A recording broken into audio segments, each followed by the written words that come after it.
నియోజకవర్గ జనసేన పార్టీ నాయకులకు కార్యకర్తలకు తెలుగుదేశం పార్టీ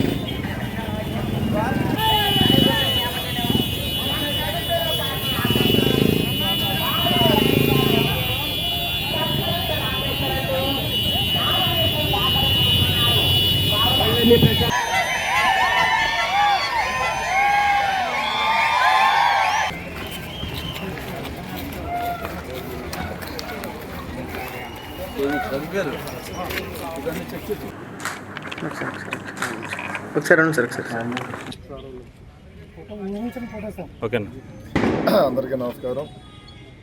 మరి ఈ రోజున నరసాపురం నియోజకవర్గంలో కూటమి అభ్యర్థిగా పెద్దలు సుబ్బారెడ్డి గారు కానీ, మరి షరీఫ్ గారు, రామరాజు గారు, మాధవనాయుడు గారు, మరి అందరితోటి కలిపి మరి వేలాది మంది Telugu Desam party, BJP, Janasena party కార్యకర్తలతో మరి ర్యాలీగా వచ్చి ఈ రోజున నామినేషన్ వేయడం జరిగింది. మరి అదేవిధంగా మరి నామినేషన్ ప్రక్రియ కూడా మేము రిటర్నింగ్ అధికారికి కూడా ఇచ్చి వచ్చాం. ఇప్పుడు అన్ని సబ్మిషన్స్ కూడా ఇవ్వడం జరిగింది. మరి ఈ రోజు నుంచి కూడా ప్రజలందరూ కూడా మాకు అన్ని రకాలుగా పూర్తిగా సహకరిస్తారని చెప్పి మేము సందర్భంగా తెలియజేస్తున్నాం. మేము మరి నిన్ననే మా నాయకుడు పవన్ కళ్యాణ్ గారి మీటింగ్ కూడా బహిరంగ మీటింగ్ జరిగింది. ఆ మీటింగ్ కూడా మరి వేలాది మందిగా మరి ప్రజలందరూ కూడా కార్యక్రమాన్ని సక్సెస్ చేశారు. మరి ఈ రోజున ఈ నామినేషన్ కార్యక్రమాన్ని కూడా అందరూ వచ్చి సక్సెస్ చేయడం జరిగింది. వారందరికీ కూడా అభినందనలు తెలియజేస్తున్నాం. మరి ప్రజలందరూ కూడా మరి ఈరోజు కూటమి అభ్యర్థిగా నాకు మరి గెలిపించుకునే విధంగా మరి ప్రజలందరూ కూడా ముందుకు రావడం కూడా మేము చాలా ఆనందంగా మేము ముందుకు వస్తారని చెప్పి తెలియజేసుకుంటున్నాం. మేము మరి నియోజకవర్గ ప్రజలందరూ కూడా కోరుకున్నది ఒకటే, మేము వాళ్ళందరినీ కూడా అవకాశం కల్పించండి. మాకు మీరందరూ ఓట్లేసి ఈ 13వ తారీఖున జరిగే మే 13వ తారీఖున ఎలక్షన్లో మీరందరూ కూడా మీ అమూల్యమైన ఓటునేసి మరి నన్ను గెలిపిస్తారని చెప్పి మనస్ఫూర్తిగా కోరుకుంటూ గాజు గ్లాసు గుర్తు ఓటేసి గెలిపిస్తారని అనుకుంటున్నాం. అదేవిధంగా ఎంపీ అభ్యర్థిగా కూడా భూపతిరాజు శ్రీనివాస్ వర్మ గారు కూడా రేపు పొద్దున్న భీమవరంలో నామినేషన్ వేస్తున్నారు. మరి ఆయన కూడా మరి నరసాపురం పార్లమెంట్ నుంచి కూడా ప్రజలందరూ కూడా ఓట్లేసి మరి ఆయన కూడా గెలిపిస్తారని చెప్పి మనస్ఫూర్తిగా కోరుకుంటూ మరి ప్రతి ఒక్కరికి ధన్యవాదాలు తెలియజేసుకుంటూ నరసాపురం ప్రజలందరికీ కూడా మేము అందుబాటులో ఉంటామని చెప్పి మరి తెలియజేసుకున్నాం. అదేవిధంగా చంద్రబాబు నాయుడు గారు మరి ఆయన నాయకత్వంలో కూడా మరి మేము ముందుకు వెళ్ళవలసిన అవసరం ఉంది. రాబోయే రోజుల్లో మంచి ప్రభుత్వాన్ని అందించే విధంగా ప్రజలకి, ఆంధ్ర రాష్ట్ర ప్రజలకి ఈ కూటమి ద్వారా ప్రజలందరూ కూడా మంచి ప్రభుత్వం అందిస్తామని చెప్పి మేమందరూ తెలియజేసుకుంటూ మరి అవకాశం కల్పించిన మీడియా సోదరులందరూ కూడా ధన్యవాదాలు తెలియజేస్తున్నాం. ఈ రోజున జనసేన పార్టీ తరఫు నుంచి బొమ్మడి నాయకర్ గారితో నామినేషన్ వేయించడం జరిగింది.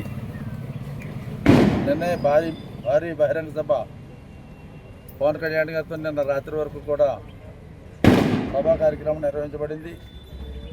నిన్న రాత్రి వరకు కూడా మరి కార్యకర్తలు కానీ, ప్రజానికం కానీ ఆ కార్యక్రమంలో ఉండి నిన్న మధ్యాహ్నం చిన్న రాత్రి వరకు ఆ కార్యక్రమంలో ఉండి పోయినప్పుడు కూడా ఎక్కడా కూడా అలసట అన్నది లేకుండా రెట్టించినటువంటి ఉత్సాహంతో మరి ఈ రోజున మేము నామినేషన్ కార్యక్రమం చేపడితే మరి వేలాది సంఖ్యలో స్వచ్ఛందంగా ఏ ఒక్కరిని కూడా పిలుపన్నా కూడా సరిగ్గా పిలవలేదు. ఎందుకంటే నిన్నే పెద్ద మీటింగ్ జరిగింది కనుక వాళ్ళు ఇబ్బంది పెట్టకూడదని మేము ఆలోచన చేసినప్పుడు స్వచ్ఛందంగా వేలాది మంది కార్యకర్తలు కానివ్వండి, నాయకులు కానివ్వండి, ప్రజానికం కానివ్వండి స్వచ్ఛందంగా తరలి వచ్చి మరి పార్టీ ఆఫీస్ నుంచి మన బజార్ అంతా కూడా మార్కెట్ అంతా కూడా తిరిగి ఇక్కడికి వచ్చే వరకు కూడా మండు టెండర్ని అందరూ కూడా పండు వెన్నులా భావించి మరి ఎంతో ఉత్సాహంగా ఈ ఏదైతే నామినేషన్ కార్యక్రమాన్ని విజయవంతం చేసినటువంటి విషయాన్ని కూడా మనం చూస్తున్నాం.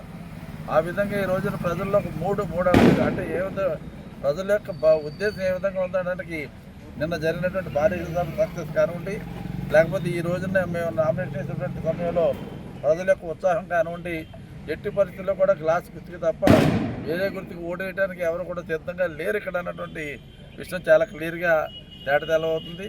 అదేవిధంగా బొమ్మిడి నాయకర్ గారి యొక్క నామినేషన్ చాలా ఉత్సాహంగా ఆనందంగా నర్సాపురం నియోజకవర్గంలో ఉన్నటువంటి ప్రజలందరూ కూడా, మరో పక్కన జనసేన నాయకులు కార్యకర్తలు, అదేవిధంగా తెలుగుదేశం పార్టీ కార్యకర్తలు నాయకులు, అదేవిధంగా తెలుగుదేశం బీజేపీ నాయకులు కార్యకర్తలు పాల్గొనడమే కాకుండా ప్రజలందరూ కూడా స్వచ్ఛందంగా ఎవరో కూడా మొబిలైజేషన్ ఏమీ లేకుండా అందరూ కూడా పాల్గొనడం నిజంగా చాలా ఆనందకరం. వేళ నర్సాపురం నియోజకవర్గంలో ఉన్నటువంటి అన్ని వర్గాల ప్రజలు కూడా, అదేవిధంగా అన్ని రకాల వర్గాల వ్యాపారస్తులు కూడా ఈ యొక్క కార్యక్రమంలో పాల్గొని ఉత్సాహంగా ఈ యొక్క కార్యక్రమం జయప్రదం చేసినందుకు వారందరికీ కూడా ప్రత్యేక కృతజ్ఞతలు తెలియజేసుకుంటూ ఉన్నాం. ముఖ్యంగా వేళ బొమ్మిడి నాయకర్ గారి యొక్క నామినేషన్ అంటే అదొక బొమ్మిడి నాయకర్ గారి ఒక్కరిదే కాదు, వాళ్ళ యావత్ మన నర్సాపురం నియోజక ప్రజానికి అందరిది కూడా వాళ్ళ నామినేషన్ అని చెప్పేసి సందర్భంగా తెలియజేస్తాం. సమస్య లేని ఇల్లు ఉండదు, పరిష్కారం లేని సమస్య ఉండదు. బంధాలు గొప్పవి, బాధలు చిన్నవి. మీ సమస్యని మేము పరిష్కరిస్తాం. రండి, మాట్లాడుకుందాం.